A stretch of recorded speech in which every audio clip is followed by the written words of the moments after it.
Today's sponsor is Audible.com, who has more than 180,000 audiobooks and spoken word audio products. Get a free audiobook of your choice at www.audibletrial.com/shark.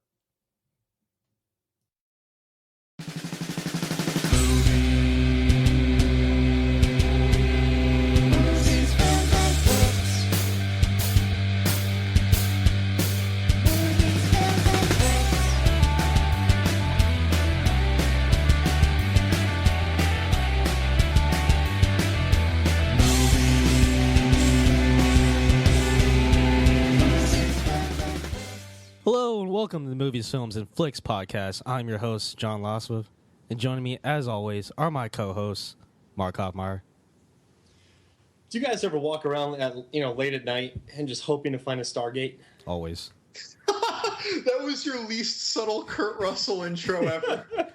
It's like One of these days, Mark, you're just gonna yell Kurt Russell. It's gonna devolve into that. Kurt Russell. Kurt. okay, guys. So I'm Kurt Russell. Yeah. That's it. And I saw Breakdown the other day. I was flipping through the stations on like the Cinemaxes, and Breakdown was on. And because you mentioned it, like in the last 2 or 3 podcasts, almost like I just had to stop and watch it for about an hour. No, It's actually not a bad. Like when I first saw it, I didn't like it, but like now that I've seen it again, like 10 years later, I actually like it. I don't know if it's because you hyped it up for me, like in all the best ways, or what? Dude, I hated it when I first watched it, but then I watched it again. Man. It's like a white knuckle, like a white knuckle thriller, like a blue collar thriller. Does that make sense? it's a blue Like collar, white knuckle. What other metaphors can we use here? It is a salt of the earth. Yeah, mean potatoes. Is that like Falling Down? Is a blue collar? Yeah, blue collar, white knuckle thriller. Yeah, full of mean Mark, potatoes. that should be a list that you do. The best blue collar, white knuckle thrillers. Yeah, just like when someone criticized you for putting Pan's Labyrinth in a horror list, even though you were listening to the fans, they're like, "That's a dark horror war fantasy or what? Or dark fantasy period thriller." Yeah, it's like let's just make up weird genres. A blue collar, white knuckle thriller. I'm interested now. I want one of those like I want Amazon to suggest to me the 3-pack of blue collar, white knuckle thrillers all on one disc. Well, Black Dog would have to be added with Patrick Swayze. That's the third. Yep. there you go. Oh. I love it. And also my other co-host, the blue collar, white knuckled, salt of the earth type of guy, John Levigood. So speaking of blue collar, I just saw the original Ghostbusters again the other night with my girlfriend, and I noticed something really interesting, and that's like Ernie Hudson, when he joins the team, like he was just looking for a job, and like he just puts it like that. Like, do you believe in all these ghosts, paranormal, whatever? He's like, if there's a steady paycheck in it, I'll believe whatever you want. Like, is he one of our blue collar? Oh yeah, Like, yes. The entire movie, like he just kind of goes of like whatever, like oh, there's like a huge marshmallow man tearing up the city. All right, Yeah. I'll clock in. Like it's awesome. Can I just also say, Bill Murray, his lines in that movie, like that movie holds up really well, but like a lot of old comedies, like only a couple like lines really stand out and resonate with me. Whereas this, like his lines in that, like every time he speaks, it's pure gold. Yeah. Yeah, he was on fire. What about the Twinkie? Or when he opens up the door, like he sees Sigourney Weaver like possessed for the first time, and she looks all spaced out. He's like, "What's in the look for you?" Yeah, I love that movie. A little Rick Moranis. Oh Yeah. my gosh. Great cast, great movie. I remember, this is going to be random, but I was at a high school football practice one day, and we were doing push-ups, and one of the guys on my football team was named Zool. Anyways, we're doing Wait, push-ups. seriously? His name was Zool? Yeah, I'm not going to say his last name was Zool. Okay. And as we're doing push-ups, the coach walks by and goes, "Zool, you know what, Zool? Have you seen Ghostbusters?" And he just goes off about Ghostbusters while we're doing push-ups. So that's like burned in my memory, Zool. Nice. So Also, Keith David's a really good blue-collar, white-knuckle actor from like They Live and They Live. Wait, The Thing and They Live? yeah. No, he has that kind of. I think it's that voice. It's that gruff. Yeah. Kinda, yeah, it's not something you would expect to hear at a fancy French restaurant. It's something you would expect. It's a voice you expect to hear at Denny's. I love that voice. I love that scene though where Roddy Piper goes and punch him in the balls and he blocks it and he goes, "You dirty mother!" And then Roddy Piper headbutts him. Yeah, but then later Keith David like knees him in the balls 3 times in a row while they're laying on the ground. Yeah, that was horrible. Well, he had it coming. Yeah, my eyes were like just watering in pain watching that happen. so like you open the door, like you have a nice safe door, but if you open it up, the zombies are coming in. You go for a nut shot, it's fair game. Yeah, you're opening up a can of worms there. Yep, I mean you're going meat and potatoes. Yeah, real solid earth type of fight. Some white knuckles are going to be meeting your your potatoes. All right. I think it's time to start out the podcast like we do every podcast. Mark, I think you've got listener questions this week. Oh, we're not doing the dance party this week? We don't really have enough time. All right. Yeah. All right. Afterwards, Yeah. if we have time. Yeah. Hopefully. Okay, good. I'm looking So our forward to it. first question comes from Donnie Brewski, the illustrious Donnie Brewski, a man who was once so drunk he went past drunk and became sober. Yeah. Yeah. Really? It just turned out he passed out for 2 weeks and then he woke up. So but he had still a little buzz going after 2 weeks. But his question is, what movie would be made better by replacing Tom Cruise with Bill Murray? Now, part of me wants to like make a joke and say I want to see Bill Murray in like The Last Samurai, or like Interview with the Vampire. But I'm thinking I'll just name one, then I'll name others. I don't want to steal your guys'. I'll work my way down after I say one. But I really would love to see him in Collateral. Oh, that was my pick. Oh, well, I really want to see him in Magnolia. No, go ahead. And like, because in that movie, Tom Cruise is this crazy motivational speaker, and just real Paul Thomas Anderson film, PTA, just a great moment. It won Tom Cruise, got him an Oscar nomination. But I would love to see Bill Murray as serious, because Joaquin Phoenix is in these movies, like PTA has a cheeky vibe to him. So I'd like to see Bill Murray in Tom Cruise's role in Magnolia, just to see him do those speeches, because I would love to see his take on that, because he was in this movie Mad Dog and Glory where he was pretty tough. So I'd like to see him try to sell an audience. Right. Okay. And hey, Lazarbath, I think I can guess yours. Go ahead. Collateral. Nice. Hit the nail on the head there. No, I don't know. For some reason, I think Bill Murray and Jamie Foxx would have really good chemistry together. Mm-hmm. I don't know. It would end up being a completely different movie, but I think watching Bill Murray play like a kind of a cold hitman, that would be an interesting take for Bill Murray.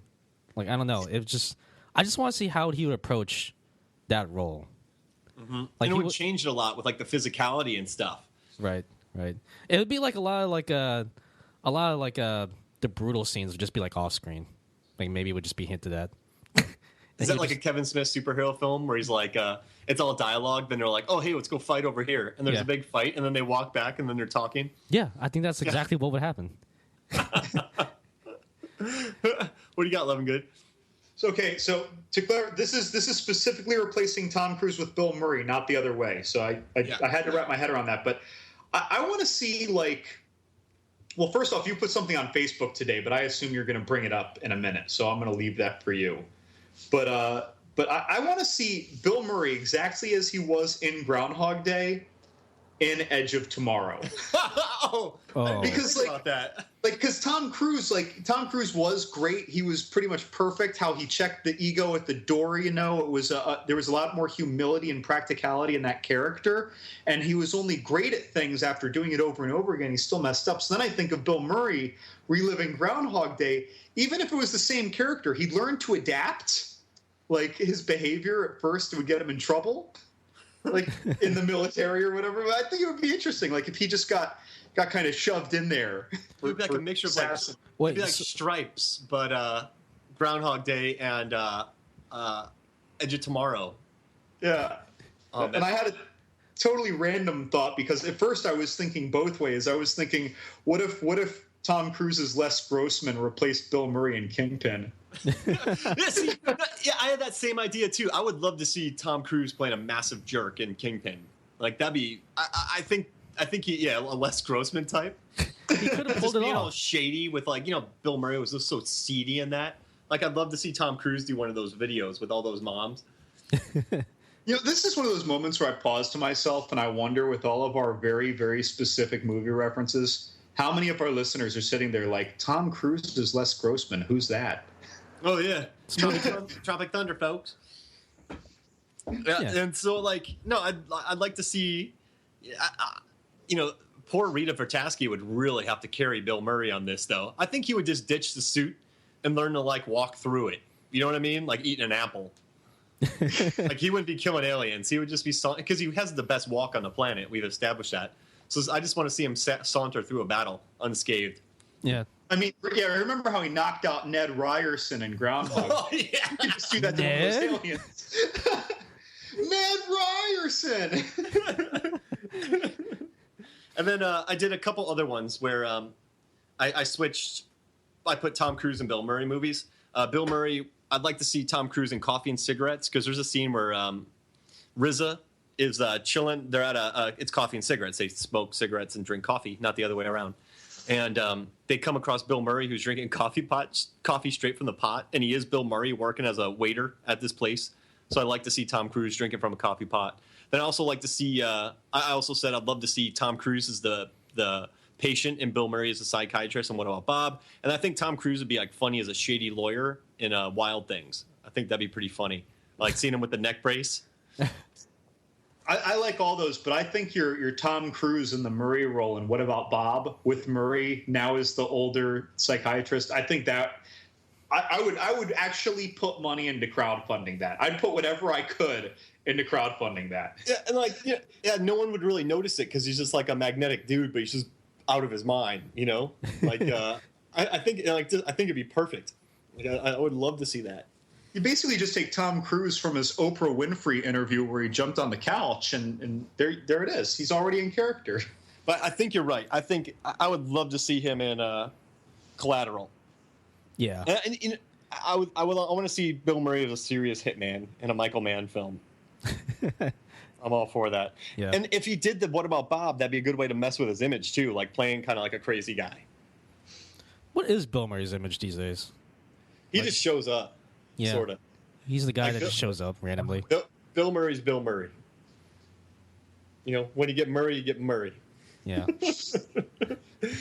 All right. So the next one is from Chris Kelly, the bronzer of all things.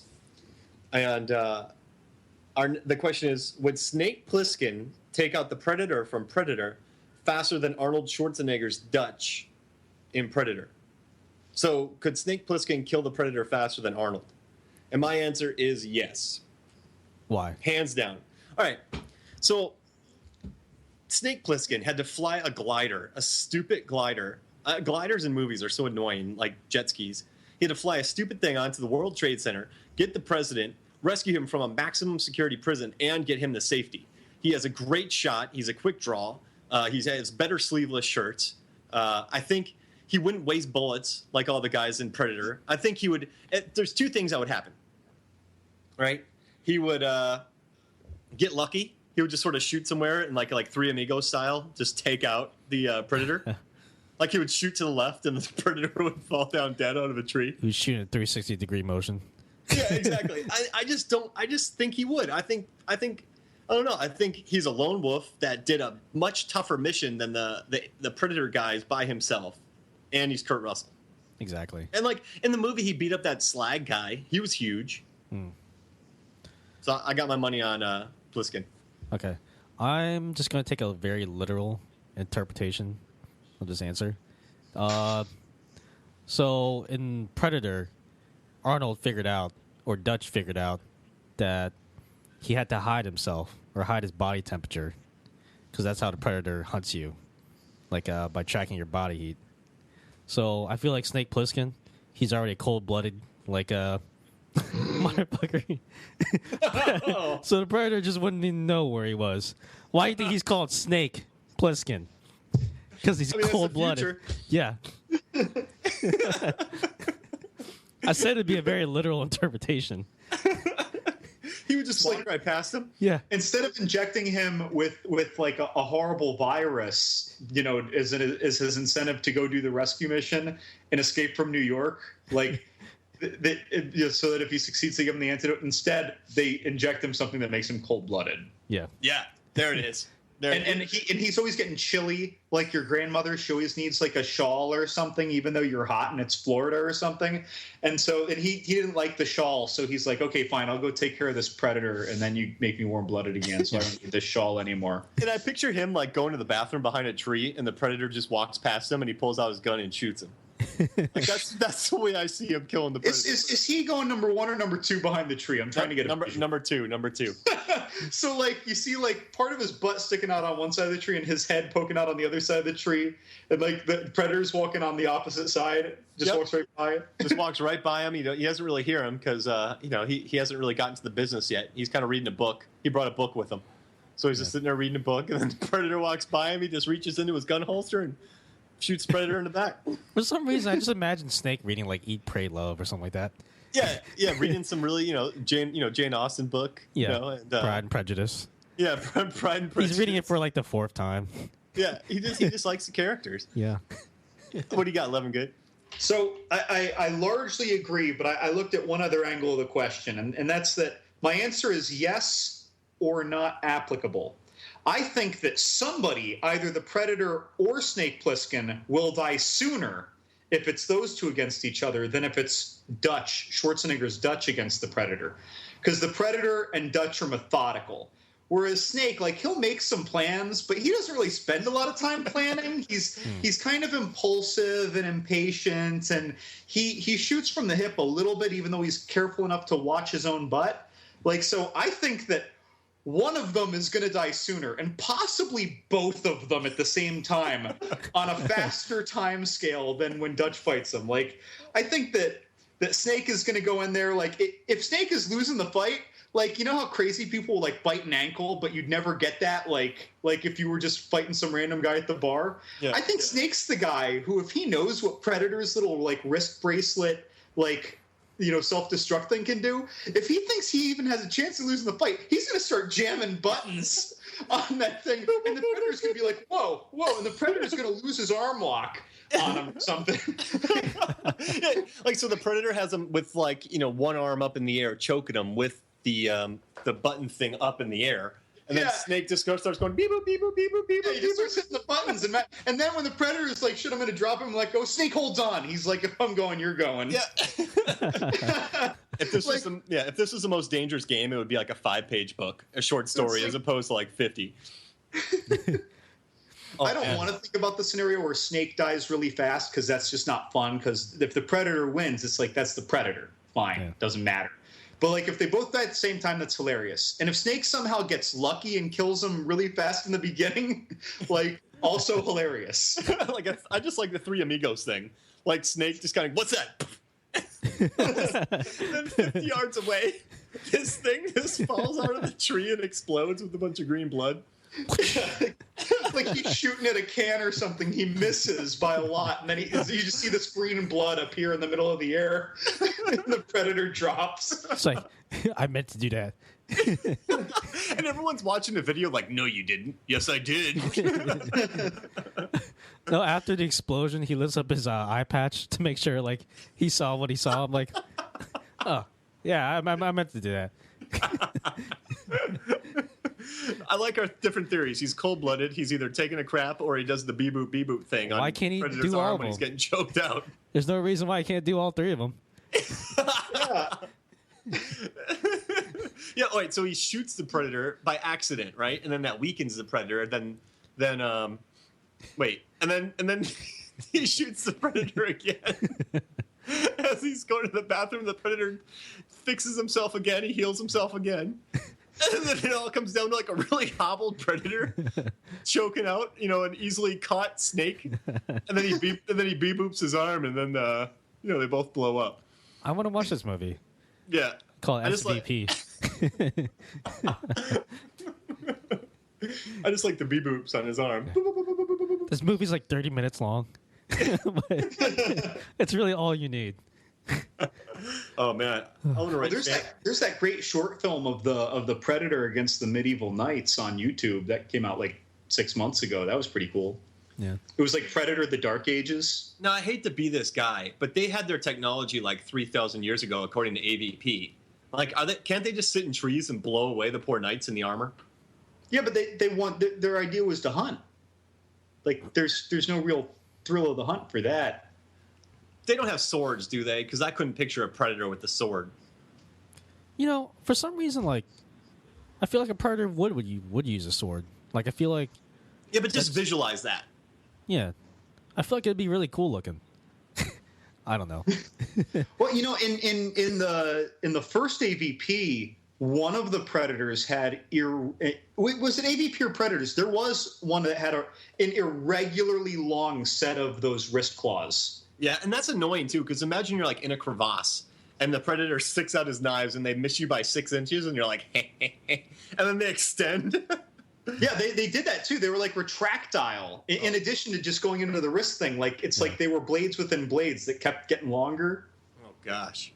Yeah. I don't know if that was predators against the Yakuza guy, or if they were regular length, or if it was, like, in an AVP. But that happened. I remember laughing at that. Yeah. All right. Well, I think these questions have been not We fully answered them. answered. Yeah. Kind of. Yeah. Slightly answered. Slightly. Yeah. We overly slightly answered them. That's good. Yeah. All right. Lemon Good. I think you have the topic this week, right?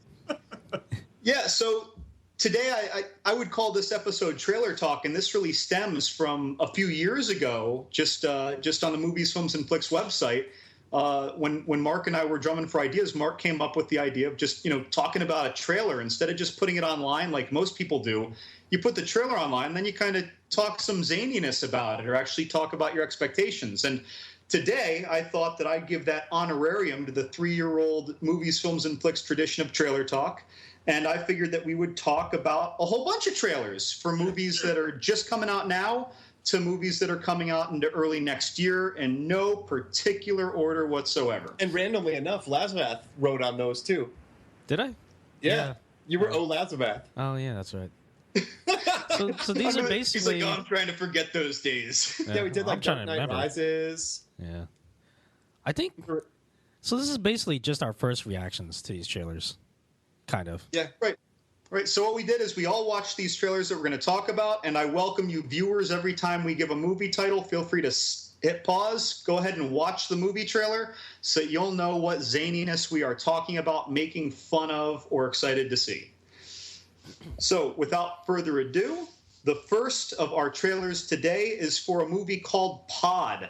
Pod is going to be released at the end of October this year. It's rated R. It's about a family intervention that goes horrifically awry within the snowy confines of an isolated lake house. Now, when I watched this trailer, I would not have assumed very much of that phrase to be accurate other than lake house and horrifically awry. Oh, go ahead.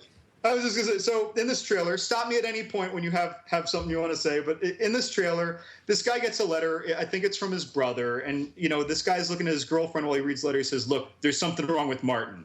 He sounds like he's in a bad place. So let's go check on him and make sure he's okay. So they go over to this cabin where Martin is, and he's kind of crazy and paranoid, and the brother thinks he's got schizophrenic behavior, and he's saying, vague phrases like, they found something in the woods.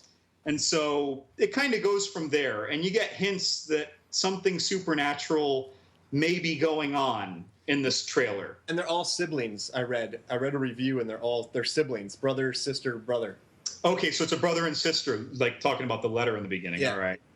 And like this poster I'm looking at on IMDb is pretty ridiculous. There's a cabin in the woods, and it looks like a giant pod is shooting a blue light on it. Right. Which, by the way, like if you look at the trailer does strongly suggest something supernatural is happening, but it could be someone's mania. You don't know that. But then when you look at the poster is like, blatantly there's something extraterrestrial happening. Spoiler alert. It should just say spoiler alert on the poster, And that movie by the Vicious Brothers, the guys who did Grave Encounters, the Vicious Brothers, they did a movie called Extraterrestrial, and their movie poster is pretty much the same exact thing, but with red instead of blue. Yeah, this pod, like, it's coming up, it's going through the roof, and then out the windows, this blue light from the pod. But this movie, it tries to build, like, this X-Files, Twilight Zone type vibe with, like, you know, is there something on the wing? Something. You know, is this guy suffering from PTSD and schizophrenia and paranoid delusions and all that? Like, you know, but you know what annoys me about this trailer? There's a scene where this guy has like 3 locks on a door. And this guy, even if he's crazy, is like, yo, don't go in there. And then the brother's like, I'm going in there. Dude, there's a reason that 3 locks are on it. I don't care. I am going to kick this door in. And it's like, no, don't kick that door in, guy. Call the cops. Call the cops. Do not kick that door in. I'm going to kick it in. Why? Why are you kicking this door in? And then he kicks it in, and then they show a lot of stuff in the trailers. You know, a lot of this movie feels like really cliche, but I didn't necessarily mind while I was watching the trailer. Now, I looked up what this director has done. I can't even think of the director's name offhand, but the director had done a bunch of other stuff that I recognize as being straight to DVD and that always had like 2 stars on IMDb or less, so I never watched any of them. Like a movie called Ritual with some skull on the cover from a couple of years ago. So I don't have a lot of faith in what this guy has done before, but at the same time, the trailer looked good. I've been fooled before. Yeah, but all the cliches, like you just said, like, don't go in there. No, I'm breaking it. I don't believe you. And then there's something in the basement, and, you know, they found something in the woods. All these vague statements are like they're kind of out of some kind of a cookbook for movies like this. It's like the color by numbers. I mean, I am going to watch it because I like the brother vibes, like the 2 brothers, and I like the family vibe. I like that it's a micro, but it's 77 minutes I read, so it's like you can't really regret it. And I don't know, man. I'm down to support independent horror that, you know, is making some waves. I heard it's really beautifully shot. If you watch the trailer, like, it's really competently shot. So it's a micro budget, but it looks beautiful. So I mean, I'm down to check it out. I'm down. Yeah, those few shots in the beginning where they're outside, I agree. Yeah, it was great. Yeah. I'm down for some. Oh, whatever, man. I'm down for some spoil. I know there's a pod or something beaming through the roof. All right, guys. I'll be honest. When Lemon Good sent me the outline for today's pod, and I saw pod listed, I thought that just meant like the beginning of the podcast. I didn't know it was I didn't realize it was actually a movie trailer. Well, so tell us your thoughts about the thoughts that we shared. I mean, it sounds okay, I guess. I mean, I'm always down for like a sci-fi horror. I think it's sci-fi, right? Something about blue. Like you mentioned a blue light. I mean, blue's my favorite color. This is working. Yeah. Wait. So the number 2 trailer is called Black Mass. Do you think that I was referring to a growth that I'm getting checked out at the taxidermist later? I mean, that wasn't. Well, yeah, that was probably like the first thing that came to mind. I'm like, no, wait. I heard about Black Mass before. Wait, did you say you were going to go to the taxidermist? The dermatologist. Did I say taxidermist? Yeah, I think so. I meant to Is say it that bad? Is it that bad? I mean, are you going to get your black mass stuffed? That's pretty morbid, but pretty metal. Hey, I mean literally. Yeah. Terrible. So, are we on to Black Mass? Yeah, so featuring nothing biological at all. Black Mass is the true story of gangster Whitey Bulger, who is the brother of a state senator and the most famous, or that is infamous, violent criminal in the history of South Boston. And then he later went on to become an FBI agent to take down a mafia family invading his turf. This stars Johnny Depp. It comes out in late September. It is, of course, rated R. And what I thought was most interesting about the movie trailer and the poster is that we see Johnny Depp in a way that we pretty much haven't seen him in 20 years, and that's partially balding. Yeah, he's kind of. This is like a mixture of Blow meets Donnie Brasco a little bit, because he's good at like like he has that kind of paunch like he did in Blow towards the end, and then he also goes undercover like in Donnie Brasco. But the rest of this cast is amazing: Benedict Cumberbatch, Benny Cumby, Joel Edgerton, Dakota Johnson, Corey Stoll, Juno Temple, Kevin Bacon, Adam Scott, Jesse Plemons of Friday Night Lights, Peter Sarsgaard, Rory Cochrane. Like, this is a loaded cast. And it's directed by the guy who did Crazy Heart, which won Jeff Bridges' Oscar. So maybe this will get, like, Johnny Depp some of his cred back. Yeah, I was about to, it's a good thing you mentioned that, because I think in the past couple of years, people have kind of forgotten that Johnny Depp is a good actor, because he's done all these pirate movies, the Lone Ranger, and all that kind of stuff. But, you know, watching this movie looks like a return to form of, like, it's like, hey, Johnny Depp is probably like one of the best actors of our generation. Like, I don't know if you guys agree with that or not, but Yeah, and I wouldn't even dismiss him for the Pirates movies. I think people just got too used to him over the course of 4 movies. But people originally, people just used to him like playing crazy characters now. But people forget, like, he plays a multitude of different characters, not just the crazy, weird ones. Yeah, you know? I like him in these smaller films. I think the problem with Pirates was, in the Pirates, it was like a very simple story, and then the second film they added like a ton of more characters, and then the conclusion of the trilogy they added even more characters. And I think Jack Sparrow worked best as like a side character, and then they made him the main character in the fourth one. Everyone's like, they still made over $1 billion, but I think that kind of caused him some trouble, because then, like, I don't know. I think those movies were great for his career and bad for his career, because, you know, even before that, he was doing like movies like Secret Window and like all these weirder Nick of Time. So he's always had an eclectic resume. He's just had some amazing performance. Like, his best of hits would be incredible, I think, if you put together like a 5-track best of hits of his. Yeah. Yeah. It would match anybody. So I think this is, and I think what's smart is he's with good actors here.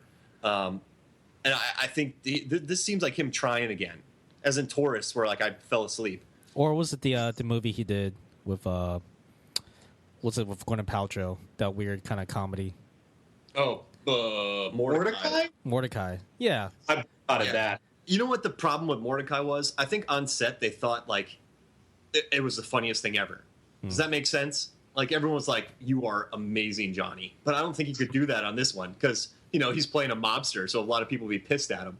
So no, it's good, man. This movie looks like an independent. Like, I don't know, man. It's taking him back to his like, you know, Donnie Brasco roots, which he was amazing in. So yeah. He's got a lot of intensity in this, and we haven't seen him with a lot of intensity in many movies in the last 10 years. Like, he's flipping tables. He looks cold as ice. He's giving his son, and one of the many trailers that I saw for this one, actually, he's giving his son dinner table advice about, like, taking somebody out. And like, the mother's just like, "Do you really think that's a good thing to be telling our 9-year-old?" And he's like, "Yeah."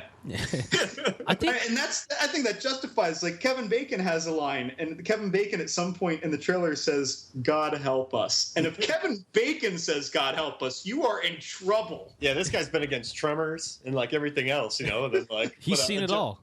Yeah. I think if you go through his filmography, he's seen it all. So I think my favorite part of the trailer, though, is towards the end, when Joel Edgerton's character I think it looks like he's confronting Whitey Bulger's character, or Johnny Depp's character, like in the middle of a crowded street. And Johnny Depp just kind of defiantly claps at him while kind of giving him like a cold stare. Yeah, he does the slow clap. It's like, ooh, that kind of gives you chills. It's like, yeah, that's the Johnny Depp that I know. Like, the good actor, Johnny Depp. Not so much the crazy, out there, kind of weird guy. Yeah, like, whoa, you know what I mean? Like, this seems like he's playing a character, as opposed to other movies. He was just playing like a caricature. And ooh, yeah. Oh, yeah. Wild Turkey Hunt. Boom. Boom. Yeah, no, I think that's right. I think this is I think that's, you know, a lot of, like, he did that Dark Shadows movie, and a lot of those movies failed because there weren't characters in those films. They were just caricatures. So I'm excited for this. Well, I'm also excited not for Johnny Depp, but also for the character that the movie is based on, James Whitey Bulger. For those of you who don't know, like, a quick Google search will tell you that he's basically just like a FBI informant, but also a mobster. He kind of had a free pass by the FBI to do like all sorts of stuff in exchange for working with the FBI. It's a very, very cool story to do a movie on. Yeah. All right, now talking about cool. Now, this next movie isn't going to theaters, at least not on a traditional release. You can already find it on demand, and it is called Harbinger Down. Harbinger Down stars Lance Henriksen in what I can only describe as yet another remake of The Thing, and yet I'm stoked to see it. The synopsis is a group of graduate students have booked passage on a crabbing boat called the Harbinger to study the effects of global warming on a pod of belugas in the Bering Sea. Yada, yada, yada. They dredge something up and things go horribly wrong when someone gets infected by something that's from a Russian spacecraft that crashed into the ocean. So this is basically like the worst semester at sea ever. Yeah. Or the most awesome. If Right. you survive this, you've got journal articles forever from your discoveries. Yeah. Now I know, we're grad students and everything like that, but they're grad students who are on a boat to study the effects of global warming on a pod of belugas. Like, I already don't like these people. For some reason. Like you guys I'm are all for studying pods of belugas, but like these people, I feel like there's gonna be some sanctimonious stuff. But it's like you guys are too ambitious. Stop overachieving. Yeah, stop. Seriously. And this has another. They pull up like this big old, in Joe Dirt when he has that big turd from the airplane, he's eating French fries off it. Ugh. Like it looks like this, but times 10, and there's like something frozen in it. And it's like, guys, stop. Just don't put it on your boat, guys. You're in a crabbing boat. Just drag it behind you. Like, don't bring a pod with a human in it. Haven't you seen The Thing? But this movie got kickstarted because the guy said that he was just going to add a lot of practical effects.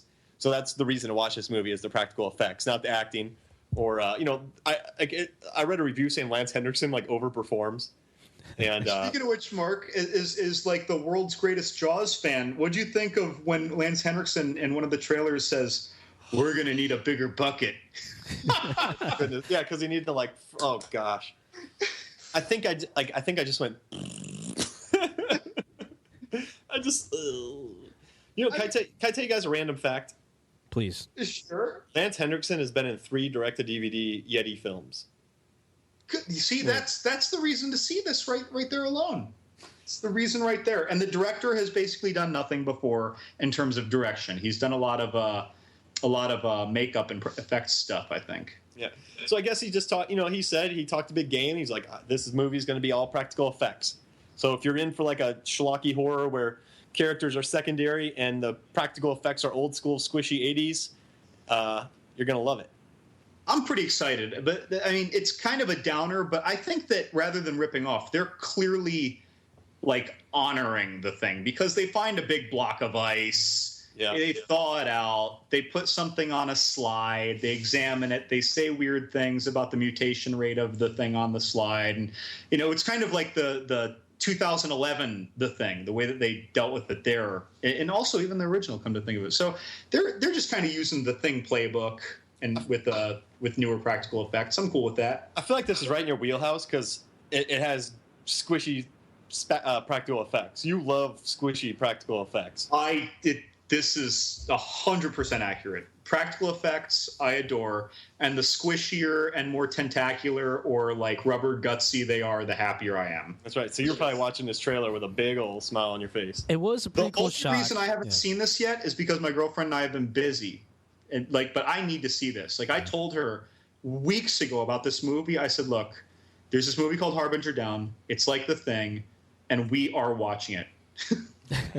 I just told her, very friendly told her, but I told her that she had to watch this with me for me. Yeah. Were you holding a gun to her head? I almost never do that. Okay. I almost never do that. I will say it was a cool shot that they showed when they showed the guy kind of infected from that. With his back was like That was cool. going That up was and down. that was creepy. That was creepy. I'm assuming that was all practical. Like, Yeah, all practical. What was it, Lazareth? What was this? I don't remember it. what? That's the shot you're talking about with the back. Yeah, they showed a man. He was in some sort of distress, and they showed his back, and it looked like it was infected, or like with that alien organism or whatever. I'm assuming it was that.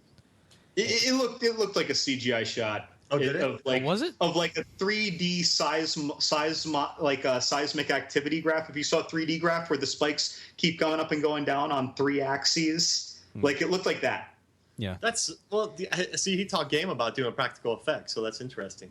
But a lot of the trailer did look 100% practical, like just big monster prosthetics and stuff, shaking crap around it, a lot of tentacles. Squishy. Squishy. Lot of squishy goodness. Lots of squishy goodness.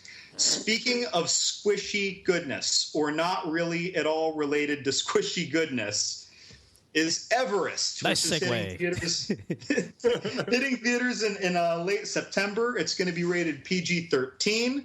The tagline, a climbing expedition on Mount Everest is devastated by a severe snowstorm. I think that anyone who didn't read this and didn't see the trailer could have predicted that.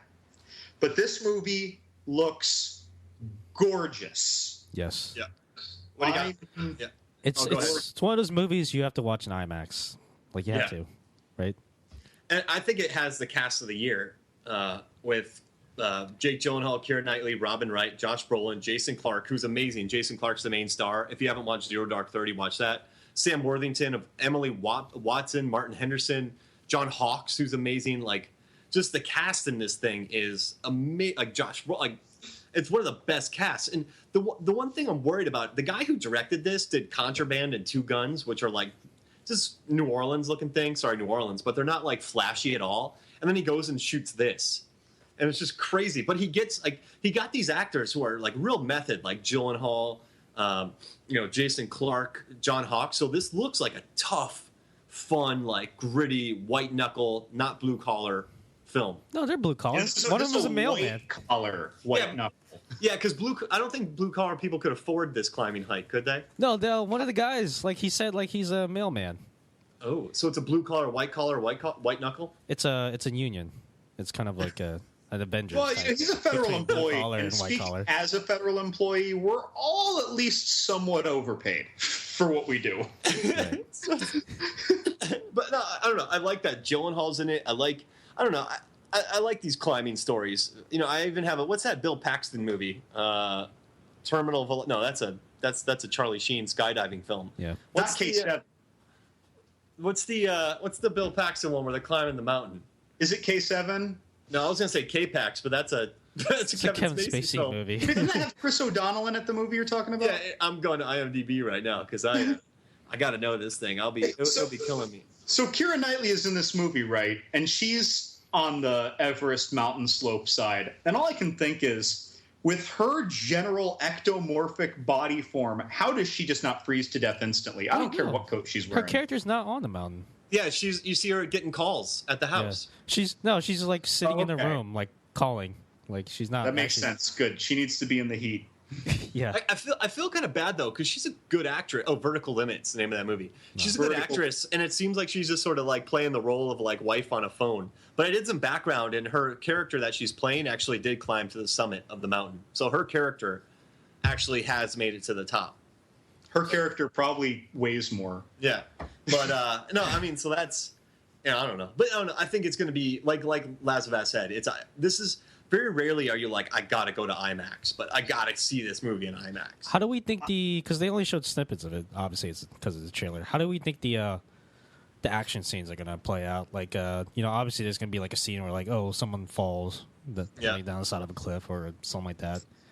There might be an avalanche or two. What's the over-under? What's the over-under in avalanches? Really the action. Like, it's what happens around the falling and the wide angle shots and then the snow coming down around that falling event. Yeah, and then the ladders, that ladder across the thing. So it's going to be like a lot of like, you're just squeezing your seat going, I hope it's an IMAX 3D because that would be even more amazing. So imagine this, right? Okay. Lance Hendrickson's in it, right? About an hour in, this A-list cast gets attacked by Yetis. Amen. Yeah. So this is like a big marketing thing. They're not showing any of the Yetis. All right. If this was a Yeti movie with Josh Brolin and like Jake Gyllenhaal and everything, I'd be stoked. Like, which one of them is the Yeti? I'd be did you see that beard on Jake Gyllenhaal? It's him. That's it's right. Jake. Yeah, and see, he's taking them back because years ago they killed his father. So he's a shaved Yeti. And he learned how to speak English and, get along in the world. So he got them all up to the mountain to trap them and kill them all. Makes sense. Any final thoughts on Everest? It's the cast of the year. Watch the trailer. Yeah. Watch the trailer. And when you watch the trailer for the second time, imagine it as the sequel to Cliffhanger. It's even like, it's 10 times more entertaining. Well, we mentioned Jake Gyllenhaal is. I keep saying his name a different way, back and forth. Gyllenhaal. Well, I think it's Dutch, right? Yellen. It's so you pronounce it like Gyllenhaal or something like that. So I've actually said Gyllenhaal for 10 years, and then I heard this thing on YouTube where a guy was giving 75 things that people mispronounce, and he claims it's Gyllenhaal, but he's also just some dude who made a YouTube video. So I don't know if I trust him or not. I like Gyllenhaal. I'm going with Gyllenhaal. I like Gyllenhaal. Okay, YouTube guy, screw you if you're listening. It's Gyllenhaal. In between the break, we got nobody says Jake Gyllenhaal's name correctly on Conan, so we'll get to the bottom of this. Uh-oh. All right, after the break, we're going to find out the answer. But first, Victor Frankenstein. Not quite a Yeti, but something big and scary. Victor Frankenstein comes out around Thanksgiving. It's unfortunately, in my opinion, going to be PG-13. I think we all know the basic premise, but this is the Frankenstein story told from Igor's perspective. And in this case, Igor is Daniel Radcliffe and Victor Frankenstein, James McAvoy. I think they both look delightfully convincing in their roles. And when I see that perfectly erect-spined Daniel Radcliffe, I can't help but to wonder if an experiment is going to make him hunched over in the middle of the movie. Oh, no. No. Yeah. You know what I like about this movie is the director did 4 episodes of Sherlock with Benedict Cumberbatch and Martin Freeman. And that's just like a snappy, breezy, fun thing. And the tone of this is kind of like The Mummy meets Sherlock meets... it's like it has a cheeky tone to it. It's not like the De Niro horror one. Well, it's... Like this looks like... Yeah. Oh, sorry. Go ahead.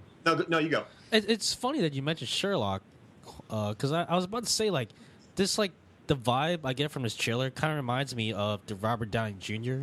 Sherlock Holmes movies. Yes. Like, it's like yes. The Robert Downey Jr. Sherlock Holmes movies. It's like a cheeky comedic action take on the Sherlock Holmes kind of legend.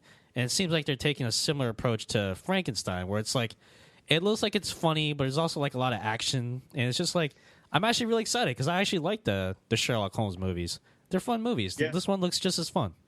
Like the sweeping panoramic action shots and like the slow-mo and even the style, like in the pacing in the trailer. It reminded me a lot of the Robert Downey Jr. I will say too. that the key to the Sherlock Holmes movies was the chemistry between Jude Law and Robert Downey Jr. So I'm hoping like the chemistry between Radcliffe and McAvoy is also spot on, because otherwise the movie probably won't work. I mean, the dude nails... I mean, I know other people write it, obviously, but Sherlock, the chemistry is pretty great. So, I mean, if he can capture, half of that... Oh, yeah. And McAvoy after Filth, I think McAvoy's a very underrated actor. And so I think... but the only problem I have is Daniel Radcliffe's wig in this. Like, it just doesn't seem right to me for some reason. But, no, I'm excited. This looks like a fun little Sherlock Holmes, The Mummy meets Sherlock hybrid. Yeah. So I'm all in. One thing I was really excited about for this movie, and even though it has nothing to do with horror, is that this guy also did Lucky Number 11, Wicker Park, and the Chris Evans telekinesis movie Push. And all those movies had very powerfully different atmospheres. They all really stood out to me for their atmospheres. And so I'm hoping that gives its own unique flavor, if you will, not something that seems so borrowed to this Victor Frankenstein. Yeah, not like Van Helsing. Lucky Not like Van Helsing. Lucky Number 11 is one of my favorite underrated movies, actually. So I'm glad you mentioned that. So this actually makes me excited to see the movie. Yeah. Check out Lucky Number 11. Check out Lucky Number 11 if you've never seen it. Oh yeah, check out Lucky Number 11 for sure. Yeah. But at the same time, all 3 of those movies that I mentioned for their great atmosphere, there weren't a lot of huge sweeping cinematography or these action panoramic sweeps or anything like that. Like they were kind of small scale or simply not really action movies like Wicker Park. And so like I'm wondering how this guy does with the very grandiose scale of this movie. He did Sherlock. He'll nail it. He did Sherlock. He'll nail it. That's fair. Gabe, talk over. Yeah. Resolved. So is everybody excited to see this? I know I am. Yeah, and it looks like a good Thanksgiving movie. Like, this is going to sound weird, but the Sherlock movie, like during Thanksgiving, you just want to put it on in the background. Like, it's a good... Yeah. It's a good, like, that time of the year movie. Yeah, so, I don't know. For some reason, it just works for, like, that time of the year. I don't know why. Yeah, I'm stoked. All right, guys. I think now is a good time to take a break, and so we can find out the correct way to pronounce Jake Gyllenhaal. Gyllenhaal. I'm predicting that. All right, Like Johnny Carson with the envelope to your head. all right, guys. Stay tuned, and we'll let you know. Hey guys, Mark here, and for you, the listeners of Movies, Films, and Flicks, Audible's offering a free audiobook download with a free 30-day trial to give you the opportunity to check out their service. Now, you just heard us talking about the movie Black Mass with Johnny Depp starring as Whitey Bulger, and he plays this infamous killer. And I wanted to recommend this book called Devil in the White City that's written by Eric Larson and narrated by Scott Brick. It tells the story of the building of the 1893 World Fair in Chicago, but it also tells the story of one of America's first serial killers, H.H. Holmes. It is a beautifully written nonfiction book that is equal parts educating and terrifying. This H.H. Holmes was just the worst. And actually, Martin Scorsese and Leonardo DiCaprio just got the rights, and they are going to make the movie as Leonardo DiCaprio as H.H. Holmes. So get this audiobook trial, listen to this book. You will love it, and then you'll be able to be all pretentious about it when the movie comes out and be like, listen, the book was better than the movie. Even though Scorsese took a good shot at it, you can still say that, listen, this book is amazing. So Eric Larson, Devil in the White City. So to download your free audiobook today, go to audibletrial.com/shark. Again, that's audibletrial.com/shark for your free audiobook.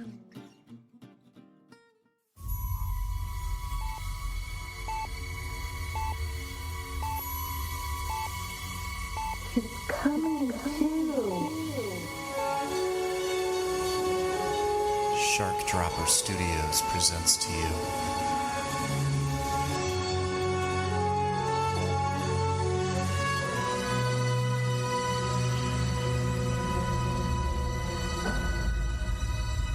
The Force is strong in my family.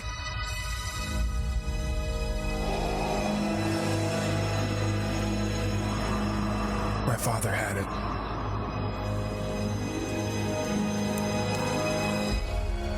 I have it. My sister has it. And you have that power too. There he is, back to work. I had to protect my investment. Investment? Julianne Good, the whore with the dead fiancé. I just hope I can help. Your reputation precedes you. If you don't open this fucking door right now, I'm gonna break it down. Go, go, go! Hurry up! Go, go! Mr. K! It's Jimmy John. He's missing. Go find him, Tubby. Paulie, we're home. Doppel Avenue Hurt, Season 2, brought to you by Shark Dropper Studios.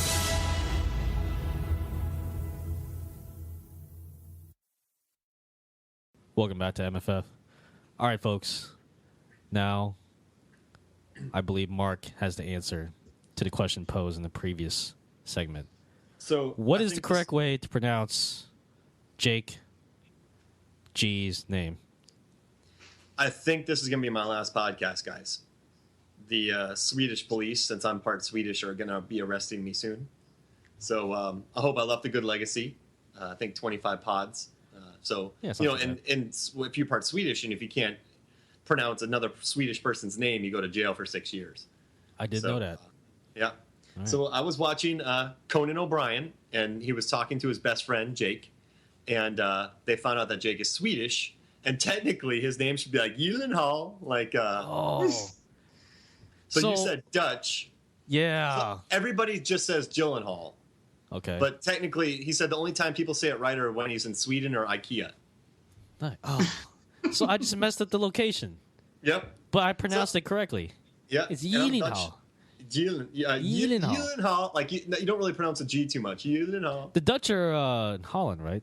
Yeah, but the Dutch is much harsher. So, like, I'm three quarters. Well, no, I'm half Dutch, quarter Swedish, and then a bunch of German. Now, when you say Dutch, you're half of Arnold's character from Predator, right? Yeah, I'm half Dutch. Yeah. Yeah. See, I have one huge side. I have one. You got one big arm. Yeah. Like Freddie Rodriguez in The Lady in the Water. Yeah, yeah, exactly. Like I literally, when people take photos, I have to like turn to my right to get my good side because I have one good side. So, What's the matter? CIA got you pushing too many parcels. get to the chopper. Wait, I can do that better. Let's get to. I can't. I lost my Arnold voice. Sorry, guys. Yeah, you're only half Dutch, so Yeah, exactly. And then my mic is to my left side and my Dutch is on my right, so I'm not in a good angle. right. Yeah. All right, Mark. I think you have another listener question for us, right? Yep, I do. And this one is again from Mr. Chris Kelly, the ultimate bronzer. So I got him a bronzing machine and he bronzed it. So just picture that. So his question was, to go to that ill-fated possibility that was Predator 3, what are your thoughts? Well, so if there's a Predator 3, what are your the one that John brought up, in I mean not insane fashion, but incredibly, very specific detail in this one, and he explained it down to like bullets and like missing shots and dives and rolls and dialogue, and he basically did the whole thing in different voices, and And this version of Predator 3, because obviously Snake killed the Predator in the first one, so this is a different one. Who would win, Arnold Schwarzenegger's Dutch or Danny Glover from Predator 2? And so I kind of want to look up his name. What was Danny Glover's name in Predator 2? Frank. Frank? I'm making this up. Predator 2. Gary Busey was in it. So I like this. We got a listener question. Ike, we got a listener question based on my answer to one of your other listener questions in a past podcast. Yes. and in my world, this was a present-day Arnold Schwarzenegger and a present-day Danny Glover. Their characters from Predator 1 and Predator 2 were in Predator 3 together somehow. So can I go first? Yep. So my answer is way shorter than my answer that produced the inspiration for this question. Yeah, we don't have 45 minutes. But like, I'm guessing that for Danny Glover and Arnold Schwarzenegger to get into this fight, for Ike and Dutch to get into this fight, now that they're like old and retired and stuff, and this Predator's running around, I'm guessing that they're going to get into an argument over Predator killing strategy, where like Arnold's going military and he just wants to get it done, even if there are a couple casualties. And then like Glover's like, the innocent people out there, you can't do that. So like he like tries to physically stop them, like from hitting the button, so to speak, to launch a missile. And then it turns into a fight, right? And I gotta say, like, Danny Glover is not a small guy. I think he's like 6'2" or 6'3". But Schwarzenegger is like the epitome of old man strength. So I'm afraid that when it goes push to shove and then shove to fist in the face, that Schwarzenegger's probably going to win, but he's not in Olympia shape anymore. So it's going to be a long fight. It's going to be like the They Live Roddy Piper, Keith David fight. Like these two old guys just brawling around the street, hitting each other with whatever they can find. But I think Schwarzenegger's going to come out on top, or it's going to be like one of those stalemates where they're both too messed up to keep going, like holding their lower back. They come up with some other idea. There's a lot of cracks and pops in this one for sure. Lazarus, what do you got? Okay, so this answer might surprise you, but I got to go with Danny Glover right here. Oh. Yes. The reason why is because I feel like Danny Glover, like modern-day Danny Glover, like he's seen a lot of shit. Like he was at one point Mel Gibson's like cop partner. So he's been through the ringer. Right? So I feel like he knows how to deal with like any situation thrown at him. Like, oh, I got killed a dude that took out the first Predator in the first movie. All right. I don't know how I'm going to do that, but I'm going to do it because my retirement's coming up. I got to get that gold watch. I got to get this done, all right? If I want to enjoy my yacht. So no, I got Danny Glover too, because if you think about Predator and Predator 2, like Arnold had all these guns, all these muscles, and he had a lot of mud. All right?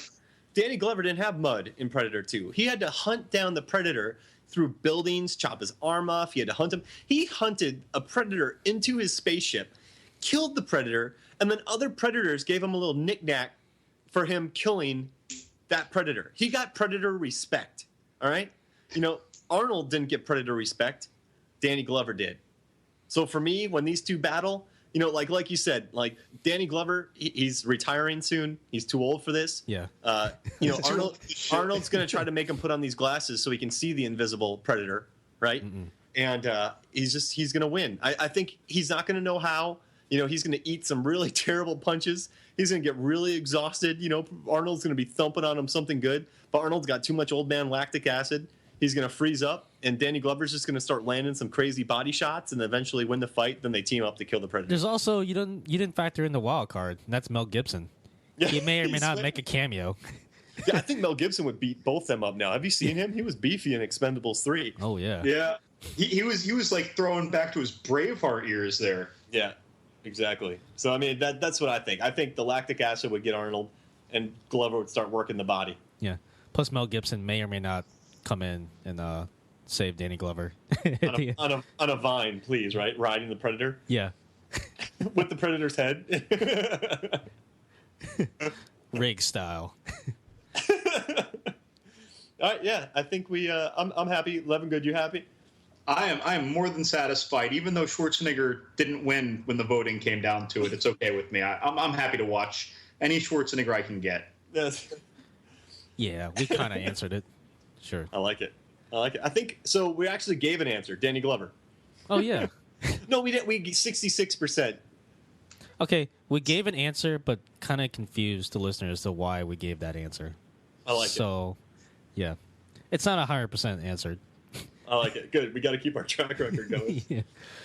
All right, Levingood. I'm gonna throw it back to you for the rest of the trailers that we're gonna talk about.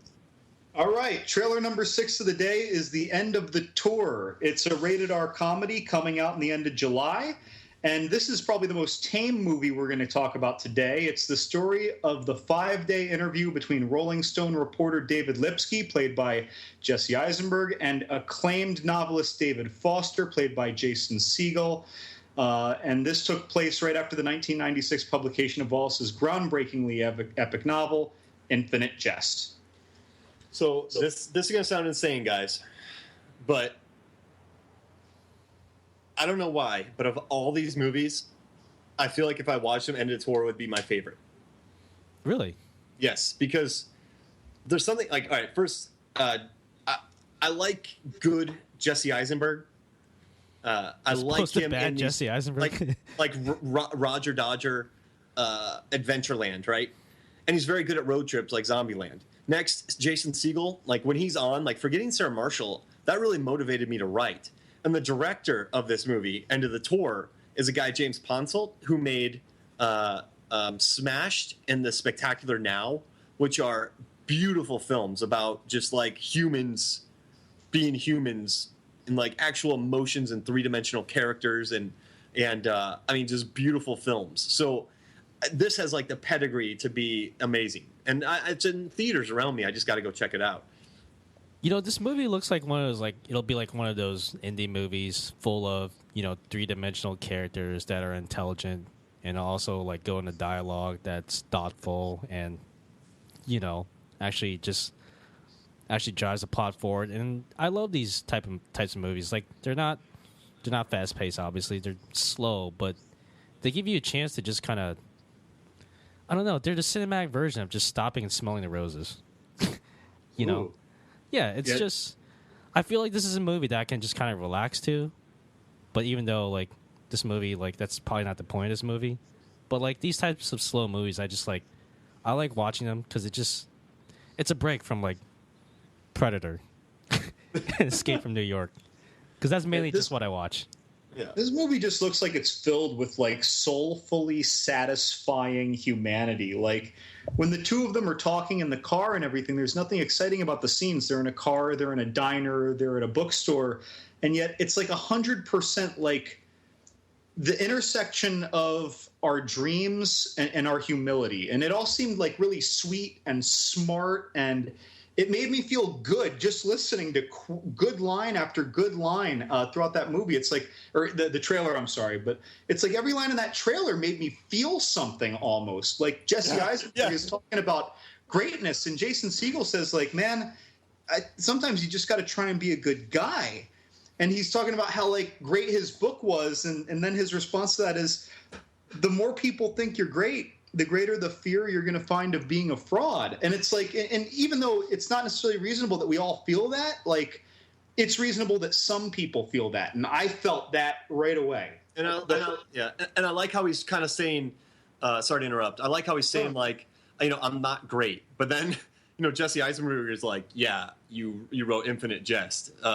You wrote a 1,000-page amazing novel. You're something else, and like, and David Foster Wallace has since passed away. And I'm down for like these, I love Generation X, this is 96. So like, I love me some Before Sunrise and kind of like, two smart Generation Xers trying to figure out their place in life. And the director, man, if you haven't watched Smashed or Spectacular Now, just they're so good, and they get such earthy performances. And I think everyone's talking about Jason Segel in this film because he's just so good. Like, he looks really good in this. His cadence, the way he talks, his facial kind of tics. It doesn't really feel like acting. I think when a lot of actors try to play roles like this, it feels like acting. I'm acting. But these movies, Smash, Spectacular Now, and I'm just talking about the preview, but they seem very natural and organic. And I bought it, and it just made me like real happy. Like, I gotta find this movie because I love everything about novelists, and I just love writing. I love reading. So I mean, this is like a perfect thing. If it could be like a good counterpoint to like Almost Famous. Yeah. It felt like that when I was watching it. Yeah, like, I agree. That's a good call. I do have one nitpick though. Is that like it's basically Jesse Eisenberg. It feels like when I was watching the trailer, it didn't feel like he was playing like a reporter. It felt like he was playing like Jesse Eisenberg.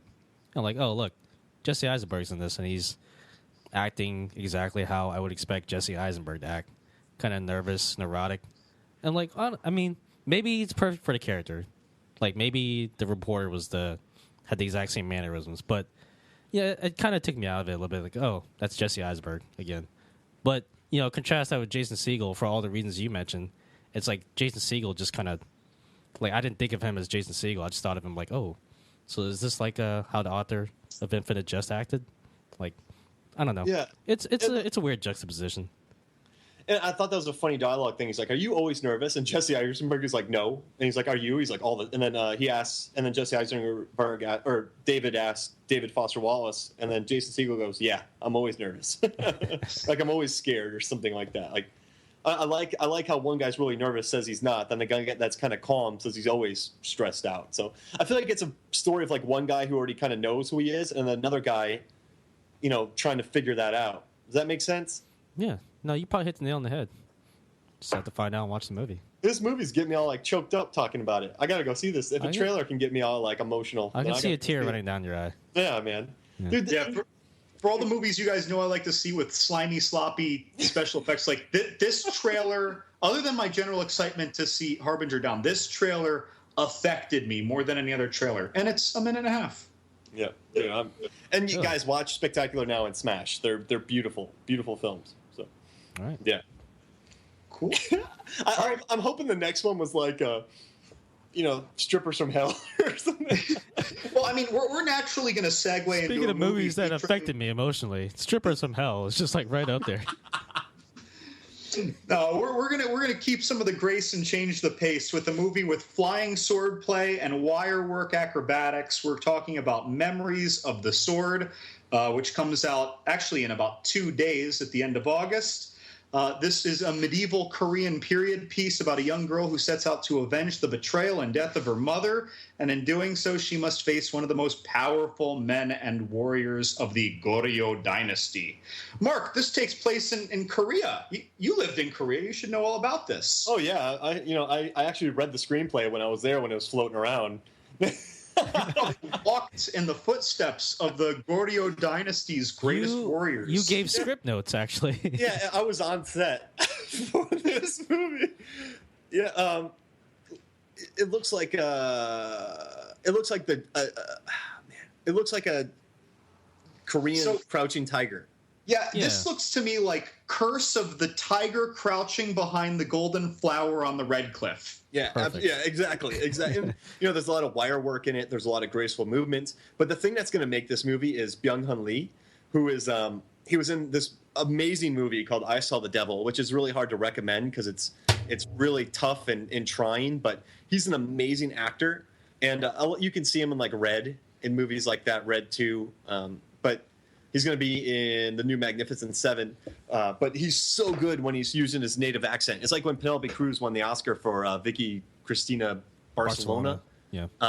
Because she could actually use her accent and like kind of really get into the role without the hindrance of being bilingual. But no, this looks fun. It looks like it has a lot of grace. No, but I just like seeing Byung-hun Lee. Like the dude's awesome. So I'm excited. I'm excited because usually when it comes to Asian period films, it's usually Chinese, Japanese. Yeah, I think this is the first time where like it's a Korean period film. So I'm interested to see, how the setting and the story, plays out, because that's a setting that I've honestly never seen in a movie before. And you got me into like World War II Korean films. Remember, you let me borrow some DVDs, John. Do you remember that? There's a. Me? Yeah. I know this is back, Lazavat. This was like in 2006, maybe. You got me into this Korean World War II film. Did I? Yeah. I'm trying to remember the movie. He's like, I've never even seen a Korean World War II film. The thing is, like, was it one of the bootleg DVDs I gave you? Like, yeah, which with the protector and stuff like that. Completely legal bootlegs, by the way. I just want to point that out. But no, that was the point of my life where I was just like watching like all these like really weird, obscure kind of Asian movies. I don't know what the point of that was, so I just like I was just bored, I guess. I'm trying to remember the movie that you're talking about though, the Korean World War II movie. Yeah. No, was it the? It was the. Wasn't about the. It was the movie about the mentor of Bruce Lee, right? No, oh, well, that was another one. Oh, okay. Man, what was it? Hitman. I mean, it wasn't during. Yeah, it wasn't during. Oh, gosh. I think I know what you're talking about, though. I think I remember that movie. I just can't remember the name. I don't think it was during the Korean War. I don't think it was during the Korean War. It couldn't have been during the Korean War. I feel like it was World War II for some reason. Yeah, I think it was World War II. Yeah. But I know what you're talking about, yeah. I watched it. But you gave it to me, and I was like, ooh. Yeah, I was the first person who told you about Tony Jaa, right? Like, yeah. Was that? Yeah. Yeah, you told me about, you were the first person to get me into him. Tong Bak? Ong Bak. No, I'm thinking about the movie, Tong Bak. No, it was Ong Bak. Ong Bak. No, I'm thinking of the World War II one, but it's a Korean name. No, you should have said something. No, before he started jumping on elephants all the time in Ong Bak. Yeah. All right, so yeah. So our next movie. Someone out there is like, while they're listening, they are Googling the hell out of some Korean World War II films. They're like, I got a list of 5, and they haven't said anything to clue me into which it is. We're trying to figure it out. All right, next movie on our list is Sicario. And Sicario it stars Emily Blunt and Benicio del Toro, which is reason enough for me to want to see any movie. It's about an idealistic FBI agent who is enlisted by an elected government task force to aid in the escalating war on drugs at the border area between the United States and Mexico. And I've got to say, I thought that this trailer felt a little too close to home and real for me, as I live about 9 miles north of the border. And Emily Blunt, yo. Like, and another director that has a hard name to say, Dennis, and I typed this down. Where did I type his name down? Is that Villeneuve? I YouTubed it. I got it somewhere. Dennis Villeneuve. So I looked this guy up. Prisoners, yo. And so I wanted to ask you, Mark, right away that, like, Prisoners was like, I kind of felt like just congested and isolated in a good way while I was watching that. It wasn't grand scale. It wasn't big sweeping shots. What do you think about him doing a movie like this? Because this looks really scaled up, this trailer. And I think you're right. And one problem too is Roger. Oh, and the name of that movie was Taeguk-ji, and it was a Korean War film, not World War II. Oh, I know that movie. Yeah, it was a Korean War film, but I watched it in 2004, so that's like it's a long time ago, and I had a lot of beer since then. But Taeguk-ji, that's what I was actually just Googling that too. I'm like, he beat me there. Now, see, the one thing I'm a little worried about is Roger Deakins, who did some amazing films, he was the director of photography on Prisoners. And so, he's the director of photography on Sicario. So it's going to look, this movie is going to look amazing. Like, I didn't like Unbroken at all. I thought it was really bad, but I loved every second of that. Was about World War II. That one was woo. But Sicario. He's back. This is their second film together. Emily Blunt is fantastic. The cast is amazing. Like, if Benicio del Toro can go back into like Traffic mode, like he was in this movie, because he was amazing in Traffic. John Barenthal, Brolin, Jeffrey Don, like none of these guys are bad. So I think this is going to be a beautiful to look at film. This could be nominated for an Oscar because it's Roger Deakins. I think this director hits his stride. He's able to capture tense moments really well. He's able to capture danger from prisoners and enemy.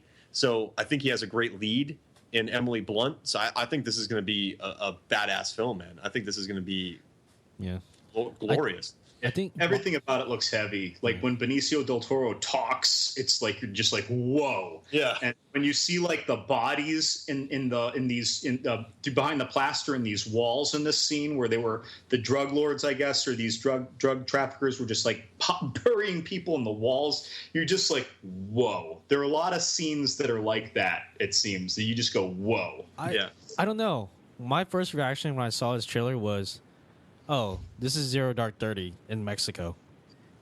Yeah. Right? So Zero Dark 30 featured a strong female protagonist, Jessica Chastain. This movie features a strong female protagonist in Emily Blunt. The supporting cast is a bunch of, strong macho men in Zero Dark 30. It's just aliens all over again. Yeah. In Sicario, it's the same thing. She's surrounded by Brolin and Del Toro. I'm just like, the only difference, it seems like, is the location. It's like, instead of like Pakistan, we're in Mexico. So I feel like it's a good formula. Listen, I like Zero Dark 30. They're taking it seems like a similar approach, but putting it in Mexico and focusing on a drug war. And I don't know. I'm down for it. It won't be as good as Zero Dark 30 though, because Catherine Bigelow is the bomb. Yeah. Hurt Locker, Near Dark, Point Break. Yeah. Wait, so I want to ask, what's the next Zero Dark 30 after this? This one takes place in Mexico. Does the next one take place in Sweden? Yep. There's a big problem. The Canadian border. Okay, the Canadian border. What's the who's the strong female protagonist? Marge Gunderson. She's watching the border. Okay. from Fargo. She's watching the Canadian. She moved up north to the border to watch it. Yeah. I don't know. I agree with all the points you guys mentioned. The movie looks beautiful. The cast is amazing. I feel like it's going to be one of those movies that you have to watch during Oscar season. It probably will get nominated for an Oscar. I don't want to call it Oscar bait, but it's close. Like, you kind of know, like, oh, they're trying to get an Oscar here, and they probably will. And the one good thing about this director is I forget about more movies than I watch, which is obviously with Tai Chi. But this director, his movies, the characters, and there's moments that just ring in my mind. Like, I loved Gyllenhaal's character from Prisoners. I thought that role was really underrated. And I love that Roger Deakins, the way he shoots at night, he only uses practical lights. So headlights, gas station lights, flashlights. He only uses practical. So that is burnt in my memory. Then this movie Enemy, there's some scene with like these crazy spiders. And it's just a very atmospheric look. So if anything, this guy is going to create a film that's memorable. And it's going to, Roger Deakins is like, some people are like, Spielberg directed it. You're like, oh my gosh. But when I hear Roger Deakins shot it, I'm like, I have to see it because it's going to be a work of art on film. Oh, before I move to the next movie, I didn't see it yet. What are the spider things in Enemy? I ain't saying. God, I never get around to it. I always forget about that movie. I just remember the spiders. It's like, are they real? Are they really spiders? It doesn't make sense. Oh, well. You got to watch it, guys. Trailers got giant, like kaiju-sized spiders just wandering around. Ain't no spoilers here. Right. So this next film strikes me as completely bonkers-tastic off the wall. It's No Escape. It is just coming out basically today, August 26th. And it is about an American family now in their new overseas home. They soon find themselves caught in the middle of a coup, some kind of political insurgence, and they frantically look for safe escape in an environment where foreigners are being immediately executed. The family is Owen Wilson, Lake Bell, and their daughter, and they encounter Pierce Brosnan, who gives you one of those cliche lines of, "Welcome to Asia, you're gonna love it." Like, where he's wearing a Hawaiian shirt and he's like day drunk. Like, this movie, before I even talk about the trailer, Mark, I'm aiming this more at you. The director of this did Devil and Quarantine, and he also did As Above, So Below. And then there's this. So when I see this trailer, I'm rolling my eyes at how stupid this could be. And then I see what the director's done, and I want to lend it promise. Everything he's done, you think it's going to be stupid, and then you're like, that was really visually inventive and fun. I thought, as much people hate Devil, I love it. I think it's a very inventive one-off film. Quarantine was an effective remake, which is rare. And As Above, So Below, they did waste the catacombs a lot with overly shaky camera work, but I love the Indiana Jones vibe of it. So this guy takes these ideas that you don't think are good and makes them good. But the problem with this movie is there's getting a lot of backlash about there's this massive coup where thousands of they narrowed it down to a couple countries. I forget where exactly, but they said Vietnam is across the the river, and so all these Asian guys are killing each other. There's mass murders, and we're focusing on 4 white people. So but see, everyone who's talking about this movie, they're like, it may be about 4 white people, escaping a mass genocide of characters that are more like zombies than humans. But the action is so well done, and this guy knows how to stage a scene that a lot of people are like, despite its source material, the action is pretty good. Some people give it an F because they say that it's really terribly racist, and some people compared it to that Disney film that no one will screen or Birth of a Nation and all that. But and then some guys said this is why we make zombie films. A lot of people are saying that these, instead of a coup, it could have been zombies. But I hear the action is great. Pierce Brosnan looks to be like his character from The Matador, but older, which I love The Matador. And Owen Wilson, I think he's good in action. I love Behind Enemy Lines. So I don't know. I'm definitely going to rent it. But there's a lot of backlash going on about it right now. So I think the trailer that I saw, there was a moment that just kind of had me laughing, probably for all the wrong reasons. Does it have to do with throwing a child from building top? Yes. Break it down for us, Lazarus. Basically, he's trying to convince this little girl, I think it's his daughter, I'm not sure, to jump across on the next rooftop, and she just wouldn't go. And he was almost all right. And there's an overhead, kind of an over the shoulder shot of Owen Wilson, he's just throwing the little girl over. I'm just this is kind of wrong, but this is also kind of hilarious. I'm glad they didn't cut to some doll spinning in the air. Yeah. So he threw a 50-pound girl, right, 20 feet, and then his wife, Lake Bell, catches her he tossed her a tennis ball. I think the trailer cuts away. You don't really see her land. Okay, so maybe it's a tragic landing, or you don't knocks her know. over or something. I do think there's some adrenaline involved. It's life or death, and he has to throw his daughter. So I'll buy that. I'll buy that for $12. Yeah. This is one of those scenes that's designed. Well, I guess I could say this about a lot of major action scenes, iconic in movies. But this is really boom or bust because we're not seeing the staging and the build-up that leads to it. So if the staging is convincing, you're going to be there and feel it and want it to happen. But if they jump into it too quickly, it's just eye roll. Yeah. And all right. So this movie, a lot of people are saying it's real, racist and everything, but it has a 40% on Rotten Tomatoes. And that's basically because they're just saying that it's really well done. Wait, really? So everyone's saying that it's really thrilling, but a lot of people are turned off by the source material. But get this, the tomato meter is 40%, the audience score is 73%. Yeah, there we go. And then the IMDb is 6.8, and the average is 6.1 on IMDb. So audiences are liking this film. And I think it's going to, despite whatever the source material, it's going to be a crowd pleaser. Because this director, man, he can do it. If that M. Night Shyamalan name hadn't been on Devil, it would have gotten much better reviews. This guy has been turning in decent work. So, I just people wish there would have been zombies instead of, Asians killing each other in a no-name country with no personalities. Right. But I don't know. I want to see it so I can have a voice in the topic because I don't know much about it, but I like the director. So. Right. So, any other thoughts on this? No. Behind Enemy Lines. Yeah. Behind Enemy Lines. So, Mark, I know that you have a lot of love for the next movie that we're about to talk about. So, The Hateful Eight.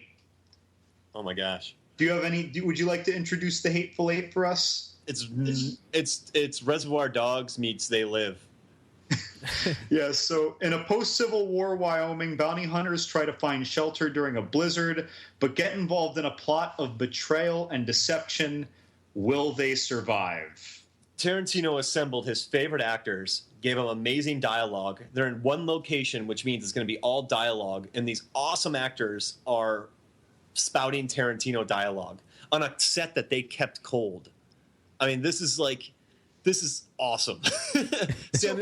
Samuel Jackson was amazing in Django Unchained. Kurt Russell was great in Death Proof. There's Michael Madsen stuck in the middle with you, Mr. Reservoir Dogs. Tim Roth and him are back together. I mean, this is like, Walton Goggins from Justified. Like, it's just, it's pure. You know what I think?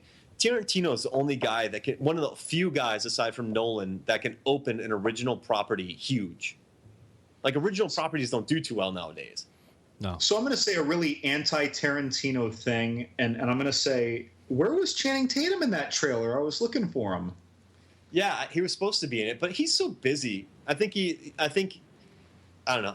Probably it bumped him out of the schedule. I thought he really wanted to be in it, but he didn't get cast in it. But he listed as one of the stars on IMDb. Well, you know how many cameos are in his movies.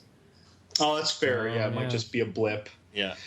So I really loved Jennifer Jason Leigh's little highlight in the trailer when Kurt Russell is talking about how he's taken her. She's wanted dead or alive, and he's taken her to this town to be hanged. And the moment he says hanged, she almost cartoonishly like mimes hanging herself with like a little like tongue out, hanging out face, and it's got a great time. I mean, this feels exactly like I remember the other recent Tarantino films feeling, but it's only in the right ways. It's not in a replayed kind of way. And all the characters seem to have an intensity about them, except for that guy from Justified, that Walter Goggins. Is that his name? Yeah, Walton Goggins. He seems to have kind of like a fun wild card look about him in this movie. Yeah. No, he's always good. And then Damian Bashir is in it, who is from The Bridge. Like, casts don't get better than this. So, it's what do you think, Elizabeth? I want to say that it seems like it feels like the only time I ever see Michael Madsen in his movie is when Tarantino makes a new movie. The one thing I did notice that he pulls a Billy Zane and he's just in a chair the whole time. So I don't know if he was too drunk. I don't know, but I am glad to see Madsen again though. Like, it's just something about him where it's like, I know he's like a jerk, like Offset, but he's. Yeah, you're always glad to see him. Like, you need someone to play like an a-hole jerk. Yeah, exactly. And he's sitting in a chair the whole time. Like in this preview, he's in a chair. Yeah, in the back. What movie did you say that he was in a chair? Was it Blood Rain or something? Yeah, and the two, he's in Blood Rain and another movie where he just sits in chairs the whole time. Yeah. He never moves. He's in a chair. Well, I mean, recent Oscar winner Eddie Redmayne was in a chair the whole time for Jupiter Ascending. You remember that?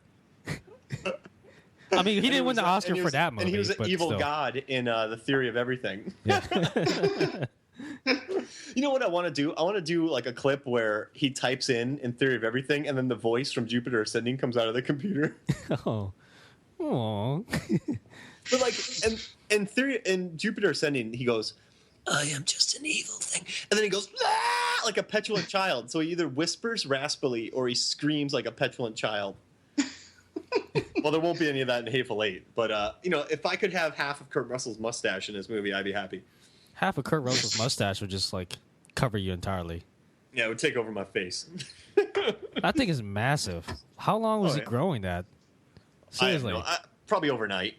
It's like he's got a full beard, but he's also got a full kind of handlebar mustache on top of it. It looks like he's wearing the facial hair of two men. Like he took someone's beard and like ripped off someone's mustache and put it on top of it. So you saying he walked the set one day, saw a mustache he liked, and ripped it off a guy's face, and then just smushed it? Ooh. That's such a Russell thing to do. And he's also got the long hair too, so it's like he's just got like a full head of hair, literally. Oh yeah, he's coiffed, and he has a big old fur jacket. Like he's ready, man. He's the hangman. Yeah. And also, Levingood's favorite lizard pastor's in it. That guy Gene Jones from the Sacrament's in it. The Sacrament. What was that? As episode 4, folks. Episode 4 of the podcast. You want to go listen to us go on about the Sacrament? No, but wait, yeah, this is going to be a good old Tarantino fest. I'm stoked. Yeah, I mean, with this cast and just the feel, and you right when the trailer started and all throughout, there's that kind of scoring that we all love from his movies too. Does he have the same guy score all these? He's actually having what's his name? Ennio. I'm probably butchering the name. Ennio Morricone. Yeah, the guy who did The Good, the Bad, and the Ugly. Yeah. Okay. He's scoring the movie for The Hateful Eight, which is Morricone. Yeah, which is a big deal, by the way, because he's a legend. Oh yeah. To the young listeners out there, The Good, the Bad, and the Ugly was a big movie once. Oh, it still is, man. I was just playing, man. Where's my Blu-ray at? Where's my Blu-ray? Listen, Morricone's the John Williams of Western music compositions. So. Yep, he also did Seinfeld score. And speaking of big movies.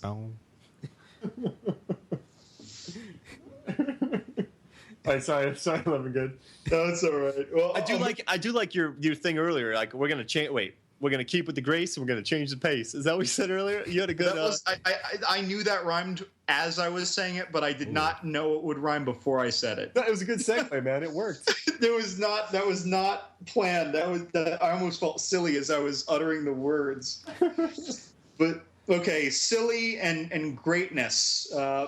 The transporter refueled.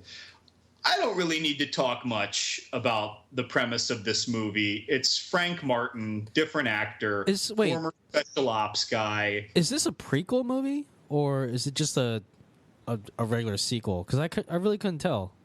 Well, it's got to be a prequel because it's a young guy. Wait, I thought it was like there's different transporters. His name's Frank Martin. Oh, brother. Couldn't it have been his cousin Steve, and they're like in a family business Martin? together? Steve Martin? This is Frank. The only good thing about this movie. The only good thing about this movie is that what's his name? Ray Stevenson plays the dad and seems very charming and real and humorous in it. But all the other parts about this trailer, like this trailer, just kind of makes me mad. It makes me miss Statham when you watch like the martial or like the fight scenes. It's just like in the back of your head, you're thinking like, well, Statham could do this better, you know. Oh yeah, and like the first one had some solid fights. It was new, it was original. The second one I didn't like. The third one was terrible. So this one will be like on the DVD cover they should put. It's probably going to be better than the second one and definitely better than the third.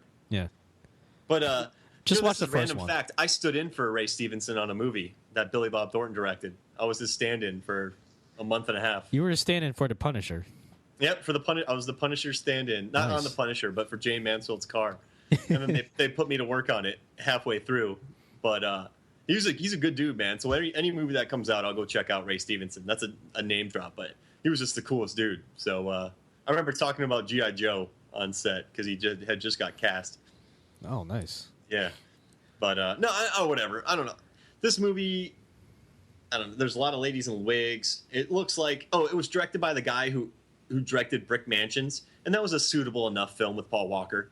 And then he's done a lot of editing, so maybe he'll figure that out. He'll know how to pace this thing. But but this transporter guy, it's kind of funny. He's taking over for Jason Statham, but he was the original Dario Naharis in Game of Thrones. Really? Yeah, he had like the long hair, and then they replaced him with another guy. So he's kind of doing full circle with that.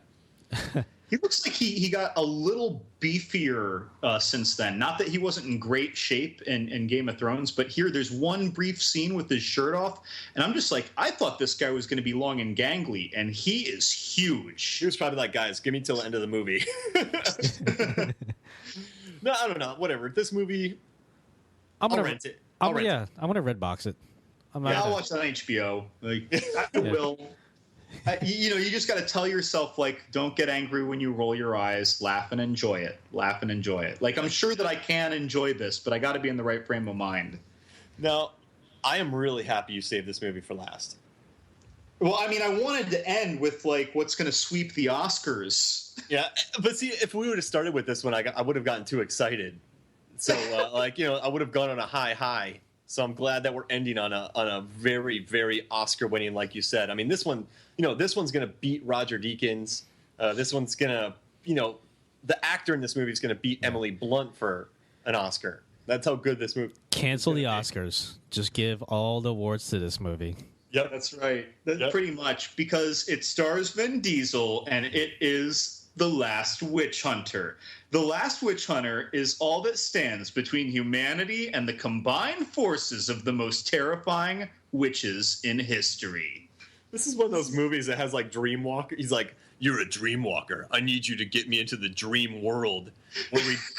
He said that. He's like, where we battle the world's most powerful wizards. So there's witches, dreamwalkers, and then this is gonna sound random, but in this scene, there's a scene where he literally jumps through a rock monster, right? Yes.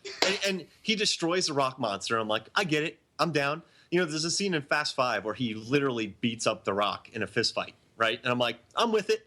That's all good. Yeah. In Pitch Black, he takes out a monster with his own hands, and I'm like, yep, I'm down.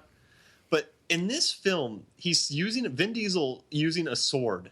This doesn't work for me. Like, I was like, something is off about this trailer, and I'm watching him swing a sword, and I'm like, I don't buy it.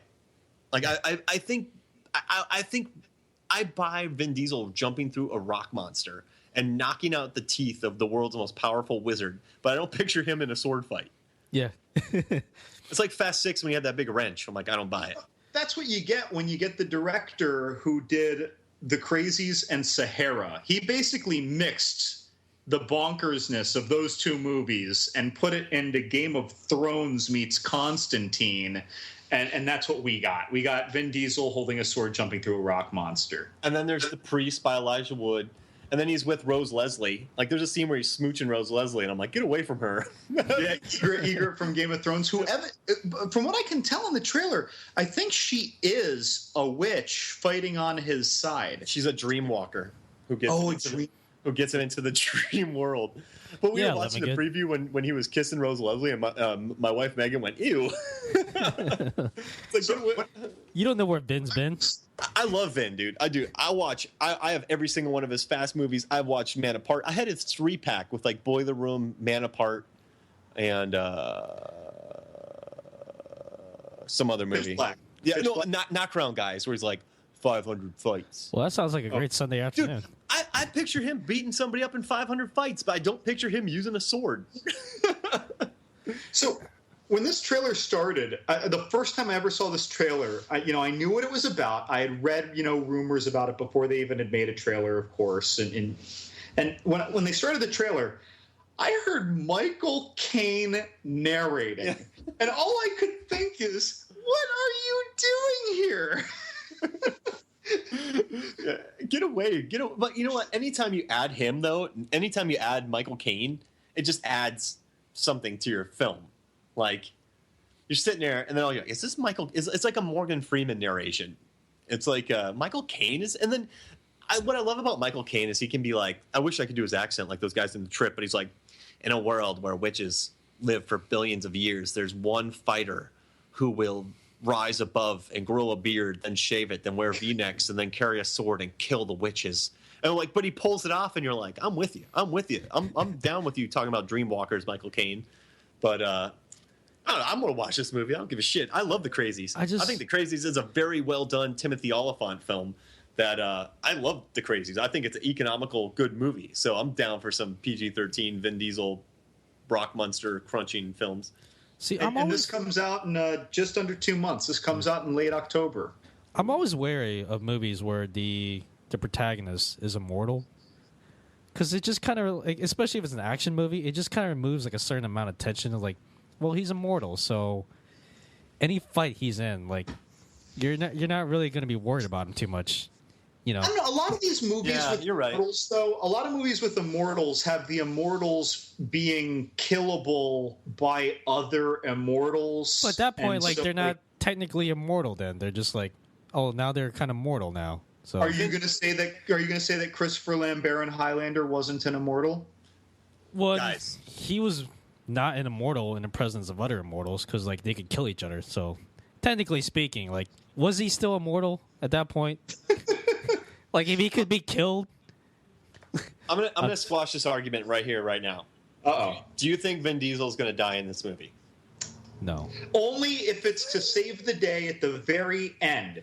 Well, actually, now I think about it, there was that point in the trailer where Rose Leslie says, like, oh, if you die in the dream, you die in real life. Or like, Because she saw Nightmare on Elm Street. Yeah. She's just being careful. Did she say it like that? no, that was my Rose Leslie impression. That sounds like your what is it, Heather Langenkamp impression from Nightmare on Elm Street. You got Sound me, like Levitt. Audrey Plaza. Yeah. But, yeah, I'm just like, I don't know. And I guess, like, from a little bit I saw in the trailer, like, his dreams is where, like, he sees his dead wife and kids from, like, a million years ago.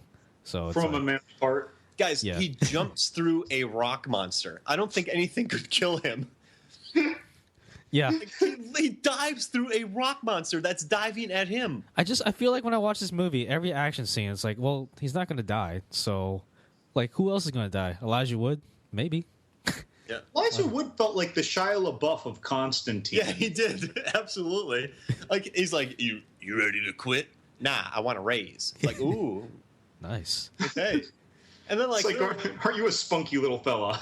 but they already asked for a sequel being written. Like, so Vin Diesel announced they already want a sequel, the studio. Wow, they're, So, like- they're that confident, huh? I'll tell you what, you know, what I like about Vin Diesel is Pitch Black, all right?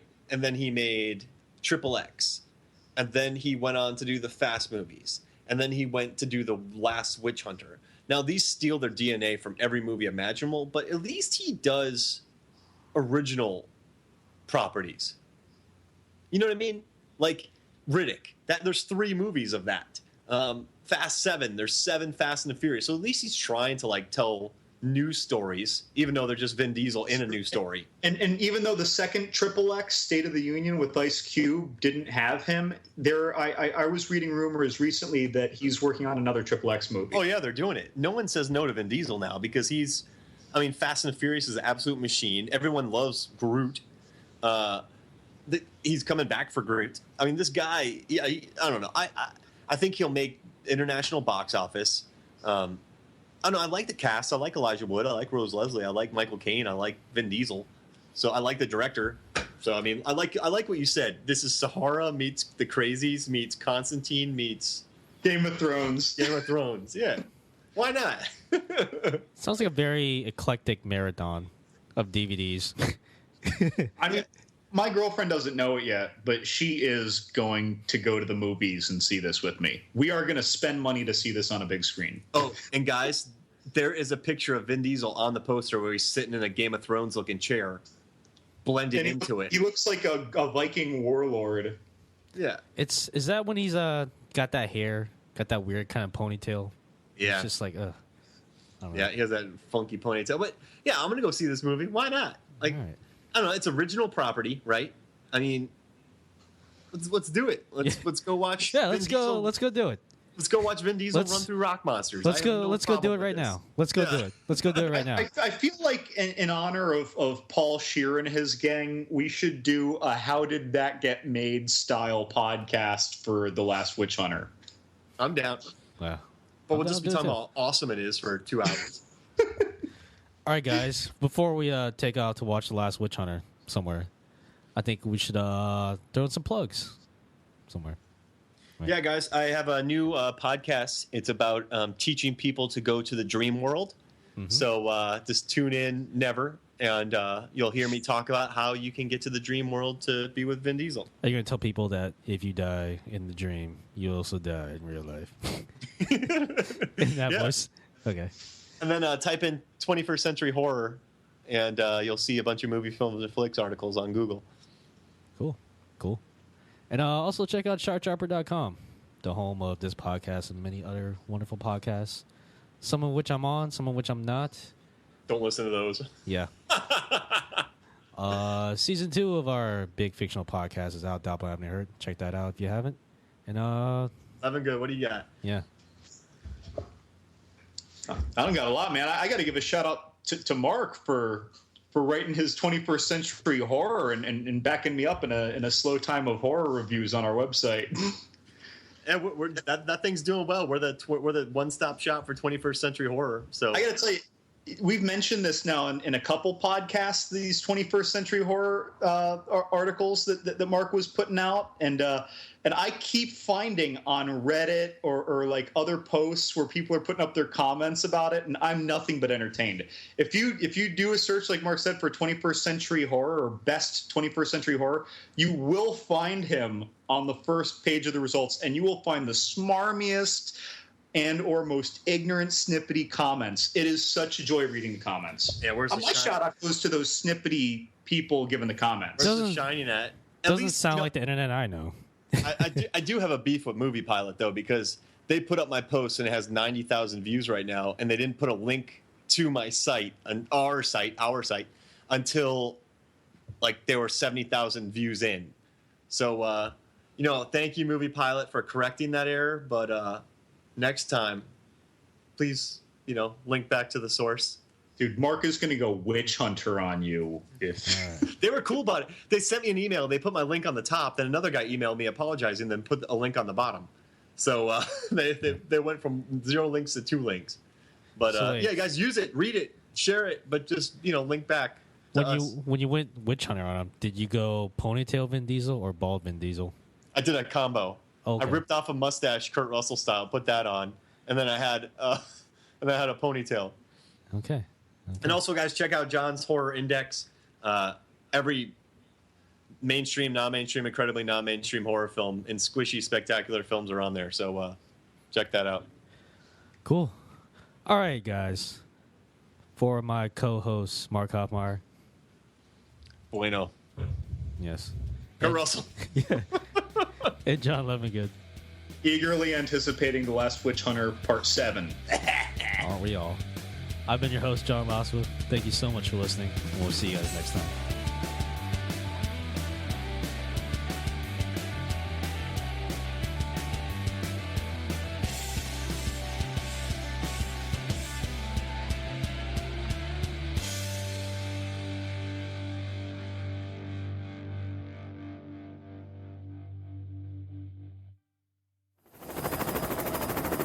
We're above the target. T-minus 5 seconds till shark drop. 5, 4, 3, 2, 1. Drop the shark! Go! Go! Go!